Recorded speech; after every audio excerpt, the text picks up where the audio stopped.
RealAgriculture.com's coverage of the Southwest Ag Conference in Ridgetown, Ontario is brought to you by C&M Seeds, Pride Seeds, and High Stick NT. Victor, the commodity prices have been so volatile. A lot of farmers are really wondering, how do I try to manage the volatility and obviously the risk that goes with that volatility through all of this? We've got different analysts saying, this scenario puts corn at $9, this scenario puts corn at $3. Quite a wide gap. How do you manage through that? Okay, let's start with the obvious question first. The implied question. The implied question is where are corn prices going? And I'm going to answer the question. Nobody knows. Nobody. Anybody who claims that they can accurately predict every turn or twist, or even the highest price for corn or soybeans or wheat, is probably not being very honest. I mean, the truth is that if they could, they'd be so rich they wouldn't be talking to you. So let's start there. It's impossible to predict, or I don't know any rational method or dependable method to consistently predict the actual highs or lows of the market now. But what we can do is to put a plan or manage our own financial results. Okay? So what we can do is assess our risk. So let's say the cost of producing the crop, and how much I have to pay to my bank, and how much I need to live on, and look at that as maybe a benchmark that I have to cover, and then anything I can sell at above that goes into equity and wealth. Mm-hmm. So I can put this kind of structure into my planning, my management of my marketing, and I can use it to develop, when the market gives me opportunities, develop robust financial returns, or at the very least, cover my costs. So that strategy, though, you just described, I would not think would be the most common on most farms. I think most farms are sort of trying to pick a price that they think is probably close to the top, or maybe is the top. That's how they manage their price discovery. It is the recurrent, implied objective of most, or a lot of farmers, is hitting the high.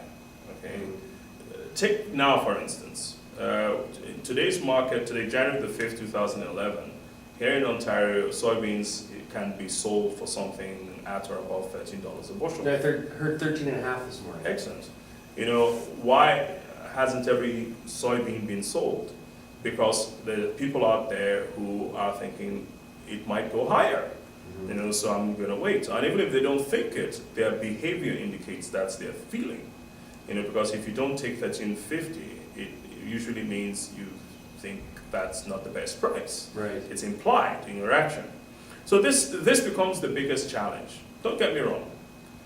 Trying to get the best you can for your crop is a rational decision. It's a rational objective. But the problem is when we begin to continuously defer sales in anticipation of ever increasing prices, and with the objective of hitting a high at some point. Mm-hmm. Because the truth is, as I like to joke, there are only 3 ways to hit the highest price. The first one is to have a working crystal ball, something that predicts prices for you, or some mechanism, whatever it is, some analytical tool that, it's a crystal ball, tells you the highest price. I don't think anybody is successfully been able to produce such a thing. Not that I know. Not that I know of either. Now, the second way is to be able to go back in time, because no matter how high the price gets, it can always go higher. You will never know what the highest price of the year was until afterwards. Mm-hmm. Then you can look back and say, oh, May the 25th or whatever the date was, that was the day. Okay. Once again, we shouldn't waste our time even thinking about this one. Okay. I don't think anybody can do that yet. The third way is luck. We can hit the highest prices through luck.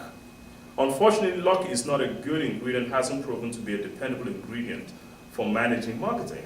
It's a tough one to rely on. Yeah, it's actually the toughest. Some people think winning the lottery is easy. Actually, I think it's the toughest way to make money. The odds bear me out. Yes. Most doctors are wealthy, most accountants are wealthy. Very few lottery millionaires exist. That's okay, true enough. And so, but the bottom line is process. We should try and develop a process. Management is about control, putting some kind of control. If you think about what we do when it comes to production, that's what we're doing. We're managing our seed. We look for seed that suit our heat units or ground or what have you. We use inoculants. We manage our inputs.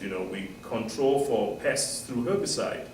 And the objective is to get our yield within a certain range. Okay, we know that, okay, if I do all this, I can expect to be pushing 150, 152, that's the best. If I can push to 153, then I'm happy. You don't get unhappy because you didn't get 200 bushels, okay? The objective of management is control, long-term control. We want to repeat this. We want to be able to get it this year, repeat it the following year, and just massage it higher a little bit at a time. And if we do that on the production side, we're satisfied. We call ourselves good farmers, or good hog producers, or good cattle producers. Yes. Control over outcomes over time. Set objectives and control. And it's the same kind of process we need to apply in marketing. Okay? Know my cost of production, know what my debt service costs, living expenses, and try and make sure I always get that plus something that will go towards my equity and build wealth. And then I can continue to extend myself. That's okay, this year I made 50 cents per bushel into equity. Next year I can aim for 55 or 60 cents or whatever.